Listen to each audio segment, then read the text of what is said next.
शिवसेना उद्धव ठाकरे यांनी जरांगे पाटील यांच्या मागणीच्या संदर्भात की मराठा समाजाला ओबीसीतून आरक्षण द्यावं आणि मिळावं या संदर्भात घेतलेली भूमिका दुर्दैवी असं मी त्या ठिकाणी मानतो. मागणीच्या बाजूने आहात की विरोधात आहात हे मांडण्याऐवजी त्यांनी असं मांडलेलं आहे की मोदींकडे जा आणि आरक्षण वाढवून घ्या आणि ते आरक्षण वाढवलं की मराठा समाजाला न्याय मिळेल. आम्ही अर्थ असा काढतो की ओबीसींची विरोध आहे मराठ्यांना ओबीसीमध्ये घेण्यामध्ये,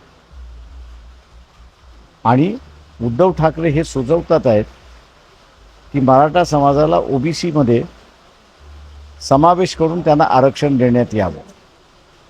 भांडणं मिटवण्याच्या ऐवजी भांडणं लावण्याचा हा प्रकार आहे आणि त्यामुळे महाराष्ट्रामध्ये शांततेचं भंग होण्याची शक्यता अधिक असं त्या ठिकाणी मानतो.